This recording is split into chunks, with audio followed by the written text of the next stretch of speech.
Well, listen, let's just jump right into this because let's start a little bit with last night, kind of get a running start of this because President Trump, well, actually not even last night, but about last night, President Trump, first of all, this morning just flat out said, yeah, I think that the MOU is done. I think that the ceasefire is certainly over. And then he added this about the scum he says is on the Iranian side. We attacked very powerfully last night. The very dangerous people from Iran. They're sick. There's something wrong with them. We said, go and do your funeral stuff. And instead of that, they start shooting rockets at ships yesterday. And so we hit them very hard last night, very hard. I would say 20-1, 20 times tougher. And I told them every time you hit, we hit. And of course, they're dirty players, so they go after everyone, probably including me. I've been number one on their list for years. And they're a bunch of scum, you want to know the truth. They're scum. And so we don't like them. I don't like them.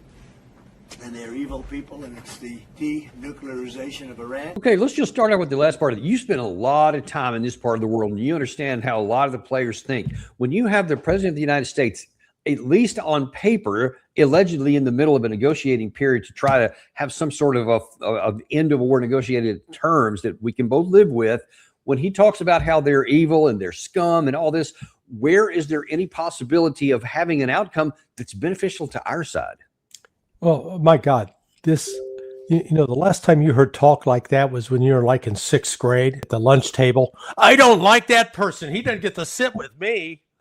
I mean, good Lord. Donald Trump is a juvenile. This is embarrassing. And you know, he can't talk like an adult, surely not thinking like an adult. And he is ignoring what is really the underlying, what drove him to sign the MOU. He made it very clear. The fact that we were going to be out of oil in 4 weeks. Now, he wasn't talking about oil in general.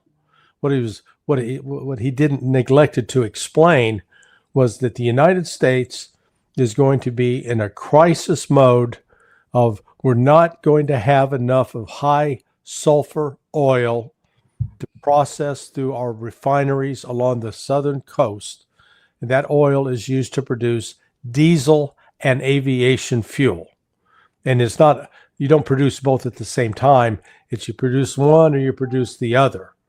But those refineries, the way they are built, it's not, you know, I think before this war started, I used to think of the refineries sort of like my coffee grinder, you know, pour the beans in, that represents like a barrel of oil. And then I can say, do I want a coarse grind, a medium grind, or a fine grind for like espresso, and then can turn the dial. That's not how those refineries work. They are built specifically to handle a particular kind of oil. And what they call the heavy crude, the sour crude, it's high in sulfur content. And those refineries we have along the Gulf, and one of them is owned by, you know, a couple of them I think are owned by Paul Singer, a buddy of Trump's. They're specifically set up to deal with this sour crude. That's like what comes out of Venezuela. It comes out of Canada. Comes out of Mexico. We used to get it from Russia, and we were getting it from the Persian Gulf. So when the Persian Gulf got shut down on the 28th of February, most people thought that was like immediately the spigot was turned off. What they forgot was there were already tankers at sea that had just left the Persian Gulf that were full. And so they made their way to their destinations. Well, to get from the Strait of Hormuz to, say, Houston or Baton Rouge, to New Orleans or someplace along the Gulf, it takes 42 days, roughly. Well, do the math.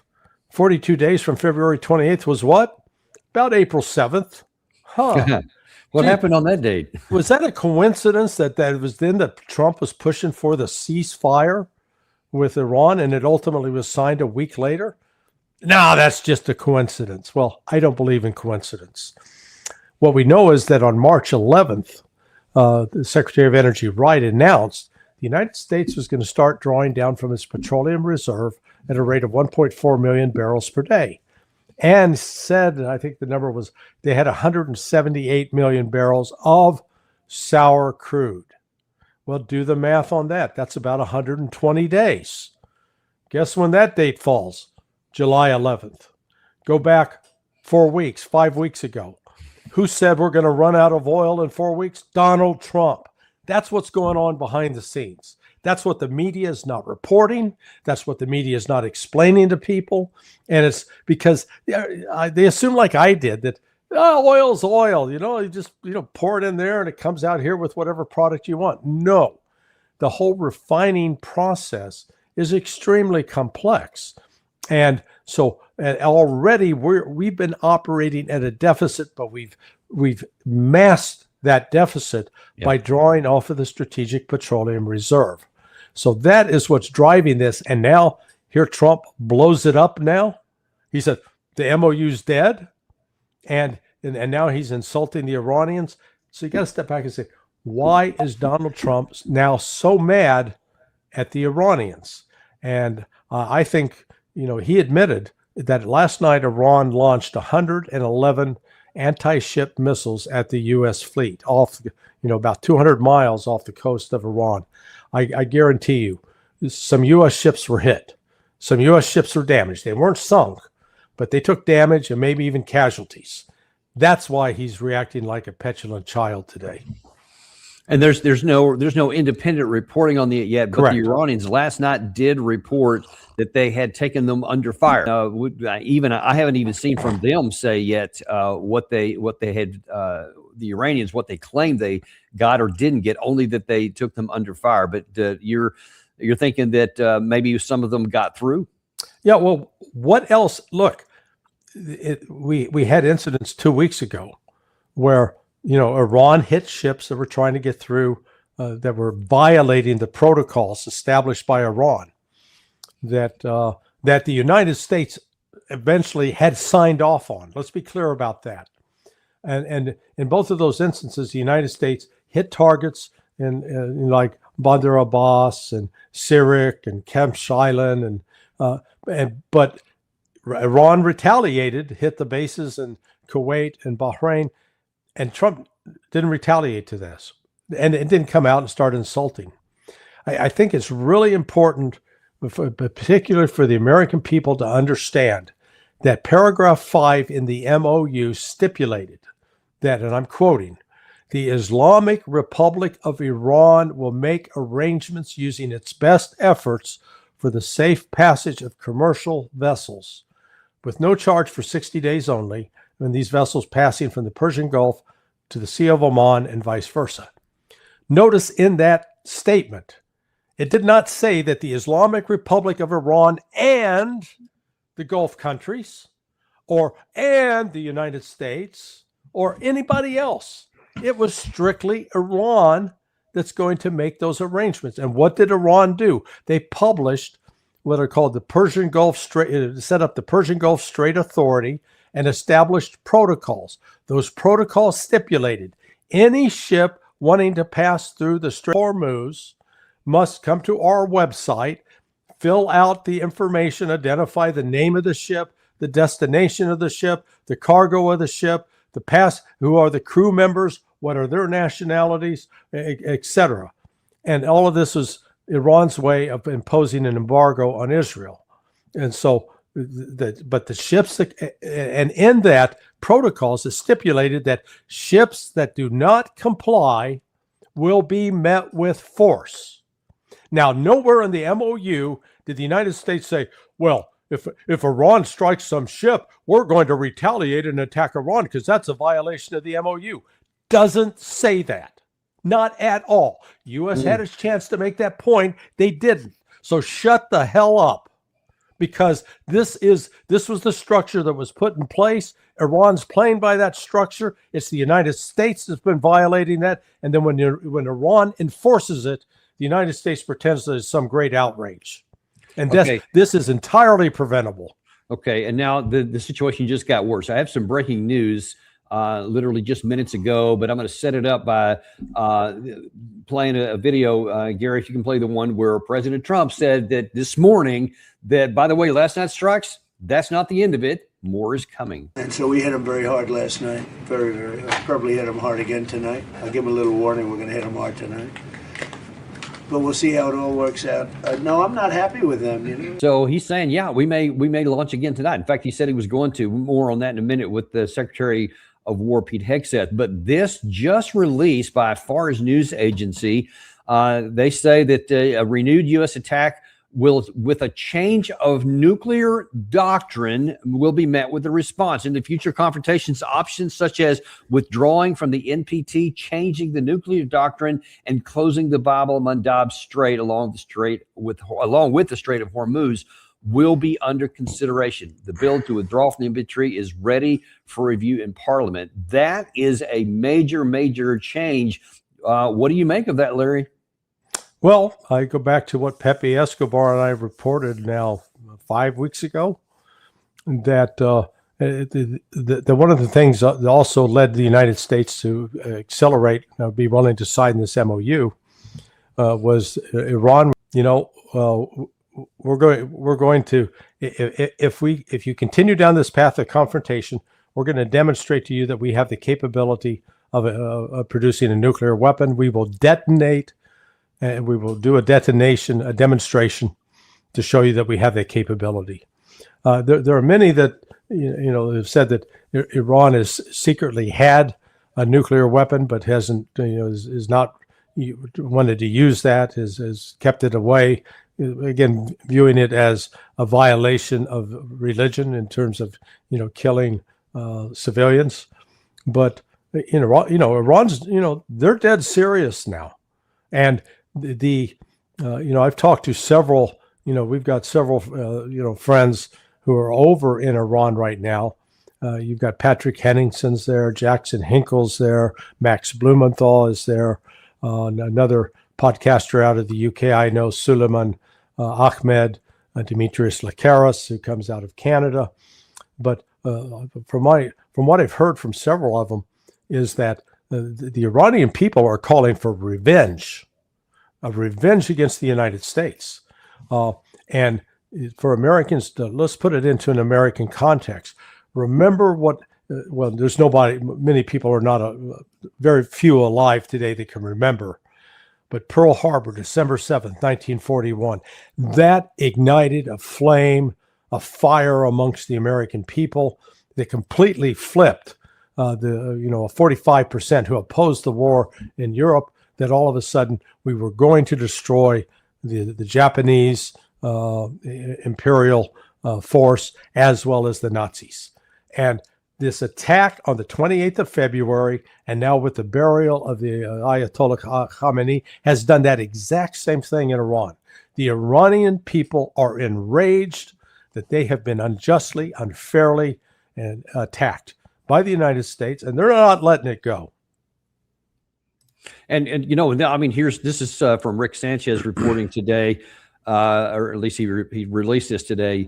He said 12 million people had turned out for Khamenei's funeral inside his country. And then according to Iranian media today, who knows whether the numbers are right, but they're saying that in Najaf, in Iraq, there has been an additional almost 4 million people in Iraq coming to see this funeral here. And one of the things that is kind of animating them is that it's not just Ali Khamenei, but it is his family. And this particular one here, this coffin of the 14-month-old granddaughter accompany him, her coffin as well. And that is just causing the enraged, as you say. That's why so many people have been coming out. Yeah. You see these kind of images here that have been as well. What does that tell you about what kind of measures the people will support from their government that maybe they wouldn't have before this? Yeah, they're fully on board with fighting the United States and making the United States pay. And the actual numbers out of Tehran on the first day were, I think, 15 million. And Qom yesterday, it was about 4 to 5 million. Then Najaf today, you got 4 million. And Mashhad will be the last stop where the Ayatollah will be interred along with his family members, and that's tomorrow. And Danny, I can't emphasize enough. We've not seen anything like this in history. In the modern, going back 2,000 years, we have never seen this kind of funeral procession and reaction from a country. It didn't happen when Stalin died. Didn't happen when Mao died. Didn't happen when JFK died. Pick your leader, pick your pope. Yeah, I mean, yeah, when the pope, there would be 1 million or 2, but not, when the total numbers of this are put together, we're going to be over 35 million. Now, Iran actually held the Guinness Book of World Records up to this point because of the number that turned out for the funeral of the Ayatollah Khomeini back in 1989. But now what we're seeing today, there is no precedent. And The American media just ignores it. Nothing happening here. As long as we don't cover it, it's not real. No, folks, this is real. And understand how historic it is, how significant it is. These people are coming out, they're wearing black in mourning, and they're standing in temperatures that are like 110 degrees. Now, as well as I do, you're going to go outside in the hot weather, you want to have that white on, because the white reflects, the black absorbs. And these people, though, they're doing it. And these ridiculous cynics in the West are, they're just being forced by Iran. Or somebody said, the Iranian government's paying them to come out. Iran doesn't have enough money to pay 15 million people. Come on. Yeah. Yeah, and I'm going to go back to it here, saying openly and publicly on their official news agency, Fars news agency, that in confrontation, options such as withdrawing from the NPT, changing the nuclear doctrine.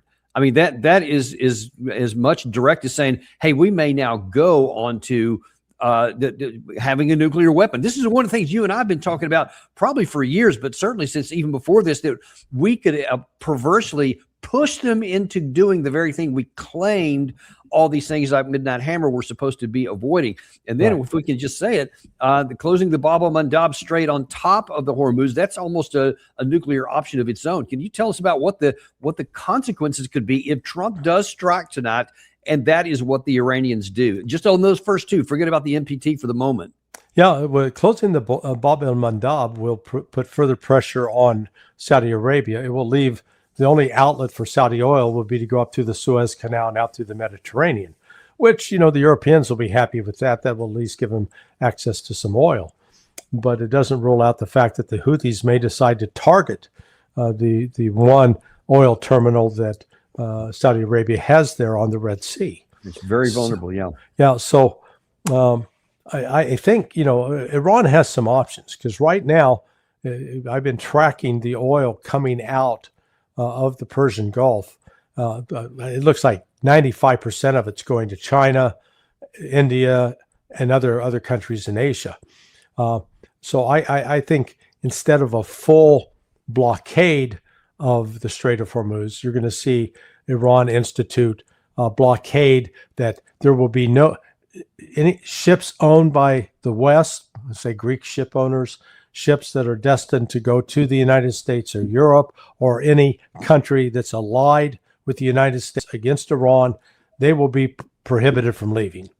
Ships that are going to partner countries of Iran, like China, oil will come out, liquid natural gas, whatever, all of those, that will flow. And it'll then be up to the United States to see if they're going to interfere with those shipments. And so this is sharpening. By the way, here, Steve, this is that oil pipeline you're talking about that goes to the Red Sea from Saudi Arabia. It's not too hard to figure out. Those are two very vulnerable targets. One for natural gas pipeline, NGL, and then the crude oil pipeline. You hit one or both of those, and Saudi Arabia is in a world of hurt, and therefore so is the global economy. Yeah. So I mean, the global economy now is in an actual shortage of oil, as I mentioned earlier. It didn't actually start experiencing the full shortage until mid-April, and then many countries, Japan is an example, they compensated by drawing down their Strategic Petroleum Reserves, because the United States isn't the only one with an SPR. But those reserves now are beginning to, they're depleting. And so there's not enough surplus oil on the market to replace that. And so then you're left at, okay, maybe we have enough just to stabilize what we are, sort of like living with your paycheck day to day. You got enough to cover your expenses and buy groceries, but you don't have any savings. But what happens if you have a crisis, an emergency, an unexpected expense? All of a sudden, you're in bigger trouble. And that's where the world stands right now. If Trump decides to reinitiate major combat operations, then we're going to see a dramatic drawdown on the aviation fuel. Now, right now, the orders that Pete Hegseth issued about 10, 11 days ago to withdraw U.S. forces from the region, that appears to still be intact. On Friday, you had B-52 bombers that had been stationed in the UK. Those were flown back to the United States.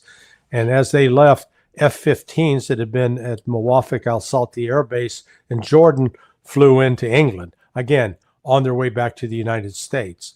News reports yesterday that JSOC had sent a task force forward, about 90 people that were, their mission was to attack one of these hardened, deeply buried targets, the HDBTs, to take possession of enriched uranium and then get it out. They are starting to be withdrawn because I think as they gamed it out, because I was involved with an exercise on that specific target 20 years ago. They gamed it out and realized the result's still the same. You're going to kill most of the attacking force. And so it's not, and there's no guarantee whatsoever of success. So they're starting to withdraw. Now, the CATs, the crisis action teams, they stood down around June 17th. So, and as you know, when the CATs, when they were up operating 24/7, that means there's lots of, they're helping with plans, orders to carry out operations, provide support, etc. They've gone back to up until now, they've been 5 days a week, banker hours, 9 to 5. So they're not on that 24/7 clock. If those get reactivated, that tells you right away, we're going back to major combat operations. And that is going to be that disturbance of the oil market that will damage the U.S. economy. And you know what? Here's my problem. I've got many problems with this. Given the circumstances you just described about some level of redeployment, maybe in the process of it here, then where does President Trump come off saying that, okay, we struck last night, we may be going back into full-on combat operations? And then here's what you mentioned the Secretary of War, Pete Hegseth, what he said about 10 days ago. Here's what he said today. Tonight, if we need to, on your order, Mr. President, we will hit even more and even deeper, because that's the consequence. And we may put down the blockade. We may put it back, the blockade. And it'll only be a blockade for Iran. Anybody else can have whatever they want. Yeah. Well, what's he talking about? How are we going to have this blockade put back into a force here? How can we afford it? You just laid out the oil issue that we have right now with a partial open. Now, what's he going to do if he's going to shut that thing back off again? How's that going to work out for us? Well, and again, how does he shut it off? It's not like we've got 50 spare ships in the U.S. Navy floating around with nothing to do. The previous blockade was not as effective as the United States likes to pretend, simply because we don't have enough ships. If you're going to, let's say you've got a container ship from Iran coming out. Okay, if you're going to stop it, if the U.S. can send forces to stop it, then you've got to attach a ship to it to sail with it to its point where you're going to take firm control of the cargo, to offload it or whatever. Okay, the United States doesn't have enough naval vessels to carry out that mission for, let's say Iran sends out 50 ships. We don't have 50 ships. And we're kidding ourselves if we like to think that we do, or if we take the entire naval assets and devote them to that theater. Good luck with that. So again, this is an example where Trump and Hegseth, they're talking out of their rear ends. They're not going through the actual logistics involved and not thinking through the economic consequences of this, because Iran still controls the Strait of Hormuz. Well, that's exactly what I was about to say. This is today. This is today. This is from Al Jazeera reporting. It says that Fars and Iran's Islamic Revolutionary Guard Corps continue to warn ships that tend to use the Omani corridor. That's the southern corridor.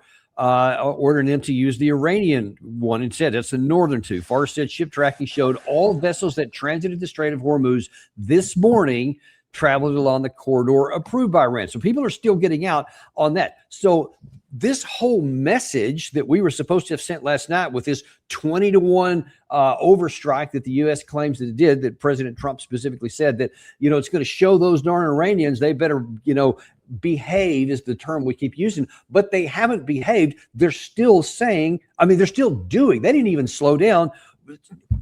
What does this tell you, Larry, about maybe you can even say the death of the fear of America, that people will not just threaten, but now even when we bring out lethal military power, they don't buckle. What does that mean for the future?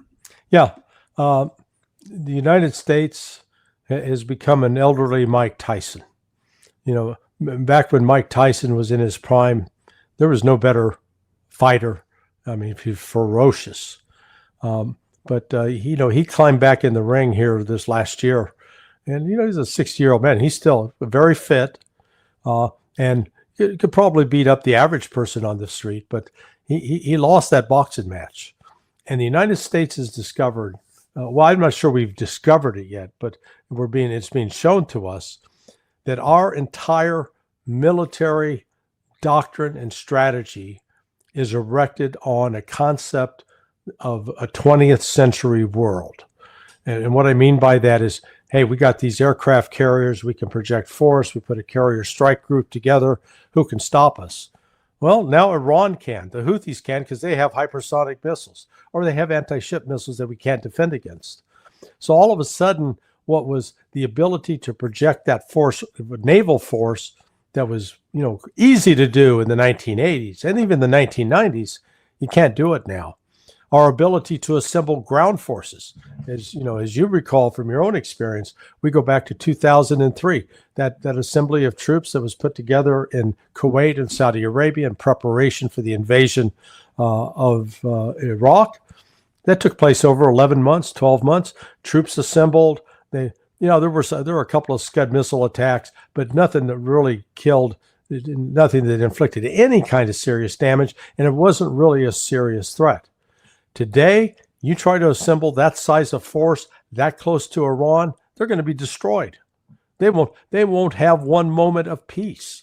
Because unless they move underground, and you've got to build underground facilities, that takes a while. So our ability to deploy ground forces and then insert them. I've heard, some commentators talk about, yes, you can go to ground forces in Iraq. Control over nuclear weapons. So, Sorry, apparently we got breaking news here. Gary's breaking it. Let's see what he has to say. Weapon. We have cameras, as an example, on the site that those beautiful B-2s at 1 o'clock in the morning 10 months ago blew up. They blew it up. We have cameras, that's called Space Force, if they're in space. But we have cameras that can read the badge of the person going over to a site. Mohammed something. We say it's Mohammed something is there with shovels. Well, shovels won't get you there. The biggest machinery in the world probably won't get you there, if you want to know the truth. It's way, way below. But we're watching that. And if anybody goes there, they get blown up. So nobody's going to touch that. Eventually, we'll take it. But what we do have is we have that. That's gone. If we wouldn't have had that, they would have had a nuclear weapon.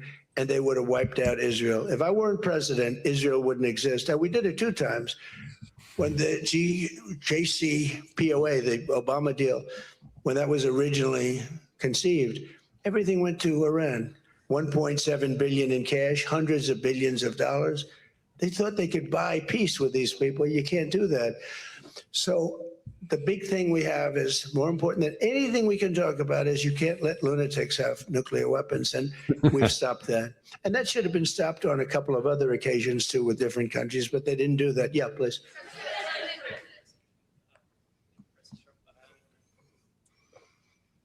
Stephen Nelson from the New York Post. I'd like you to address speculation that you're leaving Ankara not in the new Air Force One because of security concerns involving Okay, yeah, Iran. we'll come back to that again. But he repeats that same thing that he said, so many times before, that if it wasn't for me, Iran would already have had nuclear weapons. Yeah. The JCPOA helped them get there, whatever. And Israel wouldn't even exist before me. Is anybody buying that anymore? No.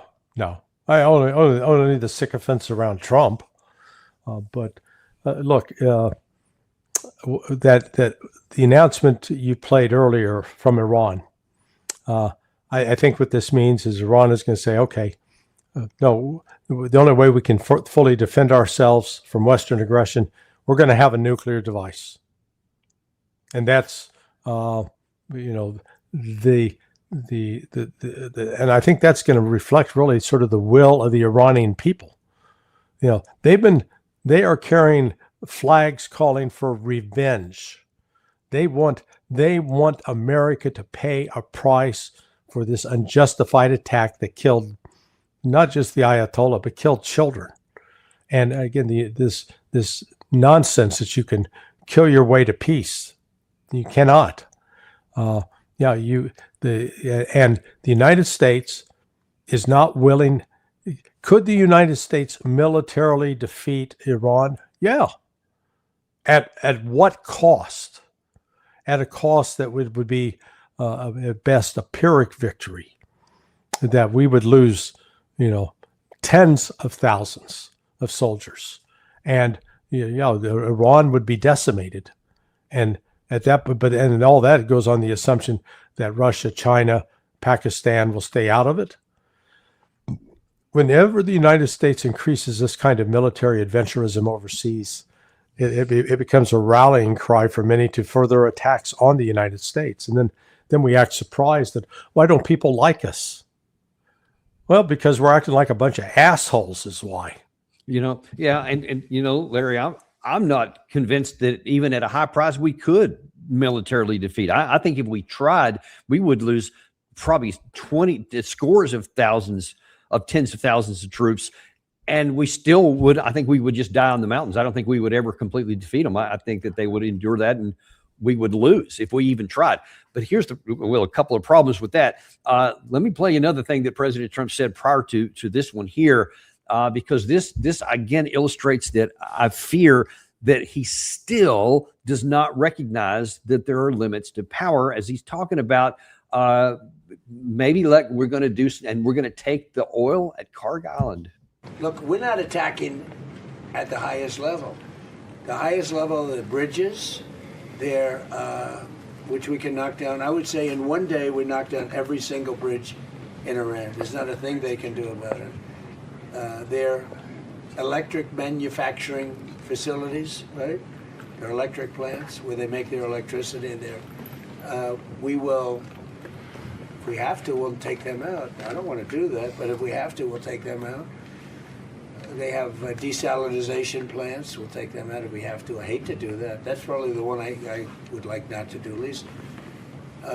We attacked Carg Island last night. We knocked out a piece. I said, don't touch the oil, because maybe we'll take over Carg Island. We may take over Carg Island.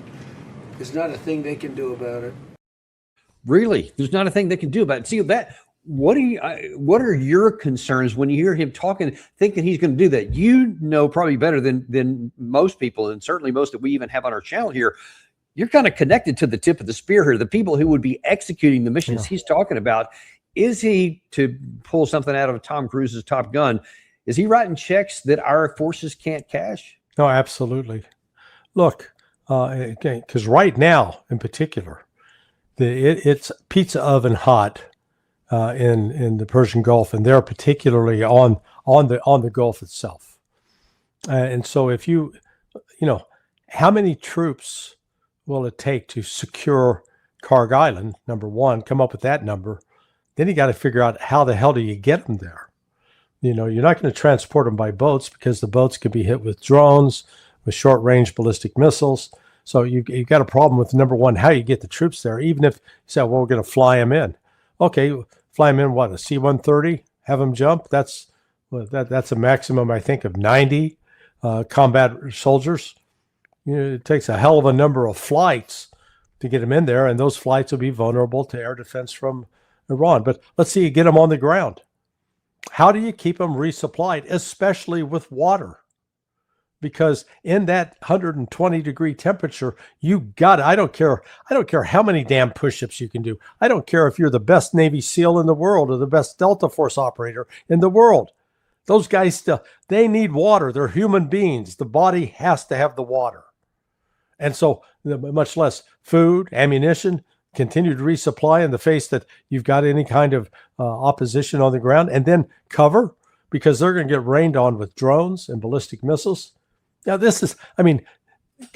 God, I hate stupidity.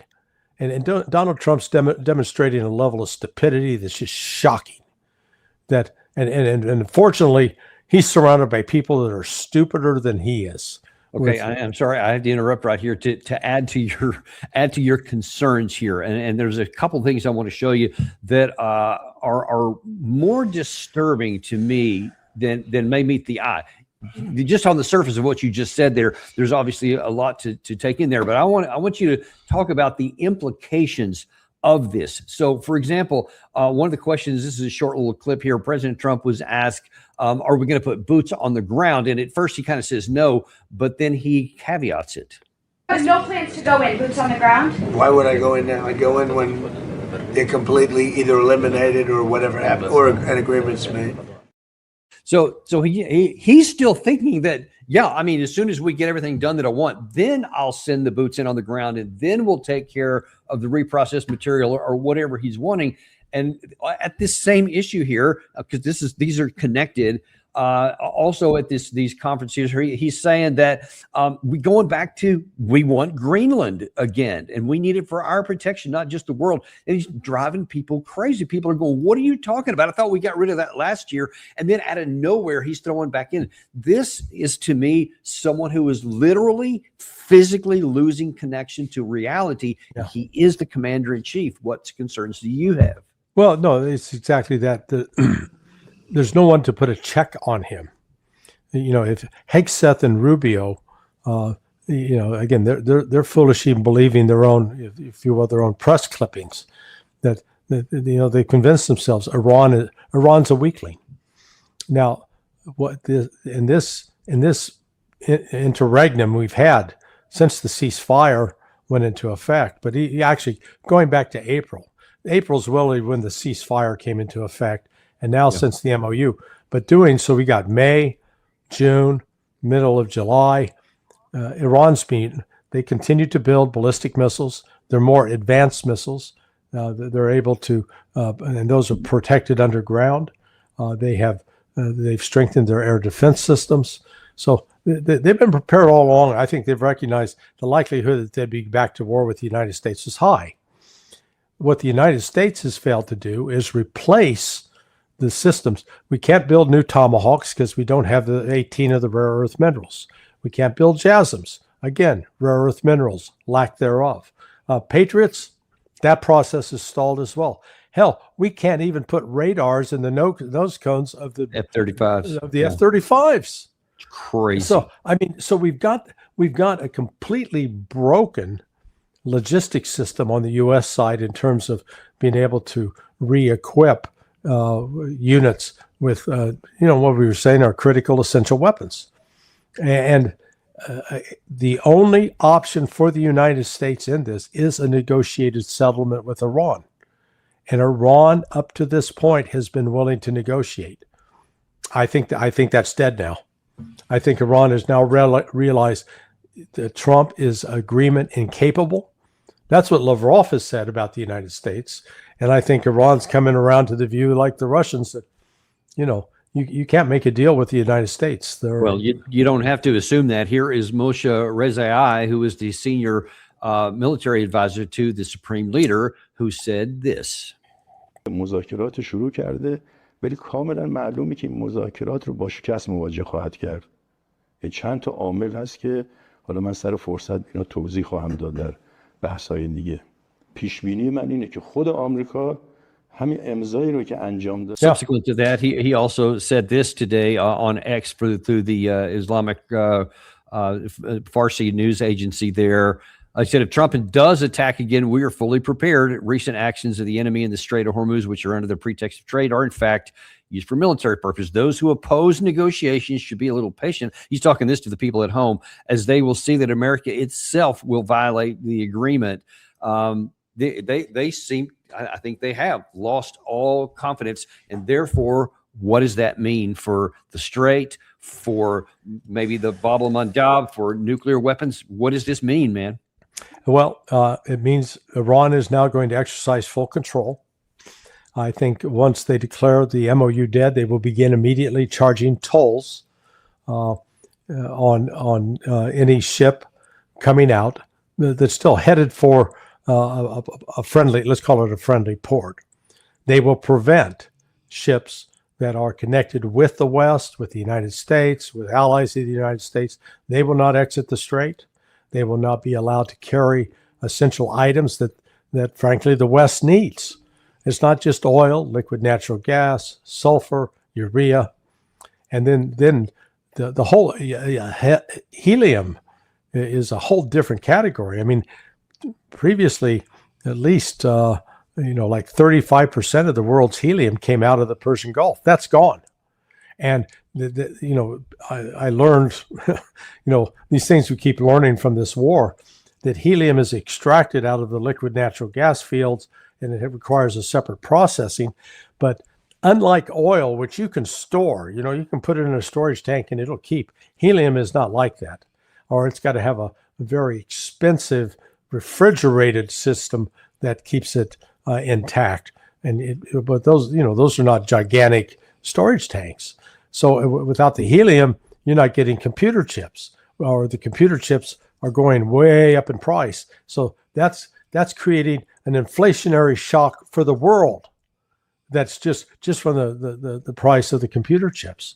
So this economic situation, if Trump doesn't reverse course now and say, okay, wait a second, everybody take a deep breath and calm down.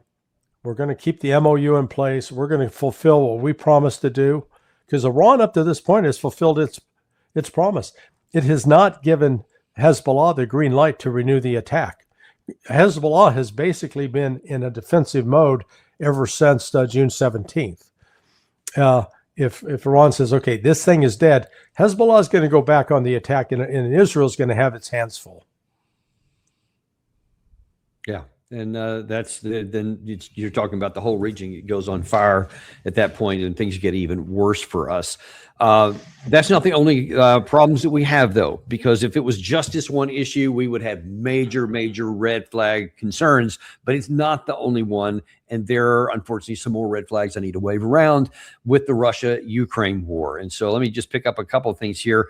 There was one exchange with President Trump and Marco Rubio where the discussion was about these long-range strikes that Ukraine is doing into Russia.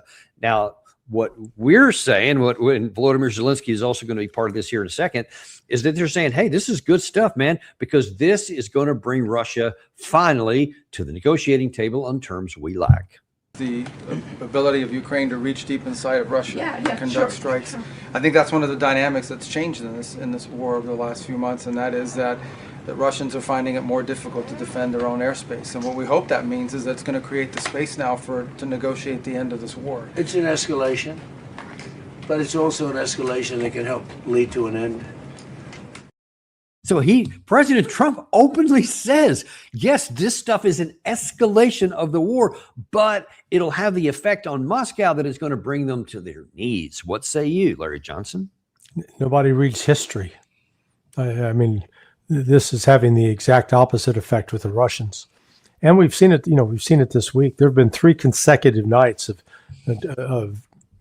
extensive strikes in just Kyiv alone that are taking out, there were no, you can go back and say, why the hell did the Russians leave these plants untouched for 3 years? They could have destroyed them. I was wondering that myself. Yeah, they could have destroyed them earlier. For whatever reason, they didn't. But now they've said, and maybe it was because of the foreign interests, foreign ownership, that they didn't want to, create obstacles to perhaps a negotiated settlement. Now I think they've recognized, and Peskov has said as much, that this is not going to end with negotiations. There's not a negotiated end to this. This is going to be settled militarily on the battlefield. And what the propaganda in the West about how Russia's losing, Russia's on its back foot, and I tried to point out to some of these crazed Americans that believe this, that look, what are the 3 major ways of causing casualties in this war? Artillery strikes, drone strikes, and fab glide bombs. Well, Russia has a 3.5 to 1 advantage with artillery. Ukraine has, since the start of the special military operations, fired 7 million. Russia's fired over 23, almost 24 million rounds. Big discrepancy. Drones, same thing. Russia's got like a 3 to 1 advantage. Fab bombs, Ukraine doesn't have any. Russia's dropped 135,000 of these bombs. They glide in from 50 miles to 100 miles away. Minimum charge is a 1,000-pound bomb. Maximum is a 6,000-pound bomb, and they are targeted against Ukrainian defensive positions. And yet the West wants to argue that Ukraine's inflicting 8 times the casualties on Russians. Come on, stop lying to yourselves. There's no way in hell that happens. And then we've got the Red Cross numbers that says started from January of 2025, where every month they're exchanging bodies, and the exchange rate is for every dead Russian, Russia's turning over 37 to 39 dead Ukrainians. And how does the West explain that? Oh, well, that's because Russia is advancing so fast, the Ukrainians don't have time to recover the bodies. Wait a second. You were just telling me it was a stalemate and the Russians were moving so slow. Which is it? They're moving so fast or they're moving so slow. You can't have it both ways. So the West just continues to pile lie upon lie upon lie. And Russia now is in a position that it has never been in the last 4 years. It's conducting major combat operation on 6 axes. It's conducting them in Sumy, in Kharkiv, in Donetsk, in Dnipropetrovsk, in Zaporizhia, in Kherson. And while the Russians have at least 1 million soldiers in reserve that they can call upon, Ukraine does not.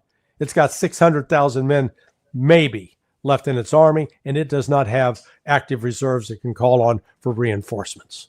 This is, the car is driven off the cliff. It's just a matter of how long before it hits the bottom. Yeah, and then the question is going to be what is going to happen next? Because how much further can this go before Russia, either they do that, they have success on the tactical battlefield, in which case they don't need to go any further. But as long as we continue to help out with, we've now picked a side, according to Rubio last month, and we're going in and helping Ukraine. This here's that's actually, you're running out of time. I don't even have that much. I see you have to go to another hit here. We'll have to leave it there for right now. But yeah, this is not going in a good direction. Well, I'll be back. Thanks for this anyway. Hopefully the goal is to, as you say, give people information so that they can make some wise decisions on their own.